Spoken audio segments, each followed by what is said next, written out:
So here's a flow chart. It's just a simplification. This is a very complicated theory. It's like the theory of evolution in that you can use it to explain and understand things after they've happened. It's very difficult to use it for prediction. Okay? Who can use the theory of evolution to predict what humans will be like in 1,000,000 years' time? Okay? But you can understand what's happened in the past. This is a similar kind of theory. But it's a little too complicated for a talk, so I'll find some ways to make it a little simpler. Okay. First of all, to understand, we have this pressure, we have to make decisions very quickly. A decision I must make. When should I stop? Can you just tell me to stop when it's time? Okay. So there's always time pressure, especially in medicine. So what do we do? So we take these shortcuts. Now, if your concept of shortcut is the same as in English, you know that it's a quick way. Usually will get you to the correct destination, but sometimes it turns out that you end up in the wrong place. Okay? We were in Venice a couple of days ago. To take a shortcut in Venice, you can end up in totally the wrong place. This poster makes a black joke about this man to save time. He took a shortcut and ended up cutting his leg short because he made a mistake by going too fast with a sharp object. So the advice is to avoid danger, you go the long way. Okay. Now, here is an animal model. This is the North American turkey. She must decide, is one of her chicks, is a moving object near her, is it one of her chicks whom she must protect, or is it the North American polecat? It's a big cat that has come to eat the turkey chicks. Okay? She has to decide very quickly. What does she do? Does she look at all the evidence? Feathers or fur, teeth or beak? Does she count the number of legs? No, she doesn't have time to do that. And she's got limited intellectual resources. What she does is she goes on one cue, the sound cheep cheep. If she hears that sound, then she will protect. If she doesn't hear that sound, she will attack. How do we know this? Mad scientists got a dead polecat, stuffed it, put a tape recorder inside that made the sound cheep cheep, put it on a string towards mother turkeys, and they protect. Okay? If they take the tape recorder off, and she attacks. Okay? If you are reincarnated as a turkey chick, do not get laryngitis, because it is fatal. Okay? Now, people do not respect the decision-making skills of the turkey.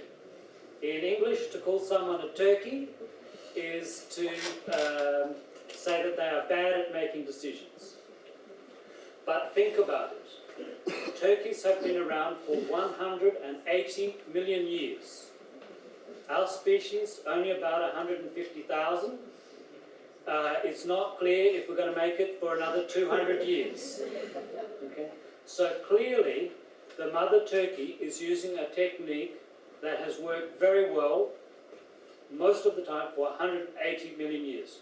And the reason for that is that over the last 180 million years, it's been very rare in nature for a moving object near a mother turkey to be a stuffed polecat being pulled on a string by mad scientists. Okay?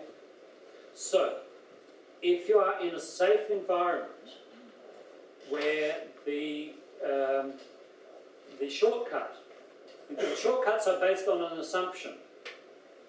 Okay? In this case, the assumption is, if it says cheep cheep, it's a turkey chick. If it's something else, it's dangerous. Okay? If the assumptions are correct, then using a shortcut is a good thing to do. Okay? Now, so, there's a cue, cheep cheep. as a shortcut. She pulls the shortcut out of her memory. She reaches a conclusion, a decision, and then there's the action that she protects the chick. Okay? Now, I have a much bigger brain. I'm a human. I'm a GP. How do I make decisions? Very often, an expert recommends a drug. I use a shortcut. Experts know best. I make a conclusion. Do I look at all the evidence? I don't have time. I prescribe it. So, it's exactly the same as the turkey chick. The content is different, but the process is the same. Okay? Now, if I'm in a safe environment where experts can be trusted, it is a good way to make a decision. So it's about the safety of the environment. Now, if you are a drug company and there's a range of views amongst experts, who do you give money to provide education for GPs? You choose the expert who's at your end of the spectrum, who's more likely to support your drug. You know, what else can they do? Their job is to make money. It's in law that they should do what makes sense to make money. And so, range of opinion, who knows? Because there's no gold standard of truth. We can't just ask God for medical advice. So we end up with the environment for experts is not safe. And so it would be a good way to make decisions if we're in a safe environment, but unfortunately we are not. And this is why I'm trying to become an expert at persuading people to not be persuaded by experts. Here I've simplified the elaboration likelihood model. So there's an attempt to persuade, depending on our motivation. If the decision is very important to us, then we are more likely to spend time to think about the decision. Okay? Do we have the ability? So do we have time? Do we have the skills? Okay? So I can trust the expert, or I can go and look at the evidence myself. It needs to be important enough for me to give the time. I need to have the time. I need to have the ability to look at the studies myself. And as most clinicians do not have the skills of critical appraisal of studies, and even if they did, they don't have the time. So it's a big problem. Okay? So, if we've got the motivation and the ability, then we evaluate carefully and then make our decision. If not, we will take a shortcut. If we take a shortcut, then we are easy to mislead. If we take more time, it's not so easy, but it's still possible.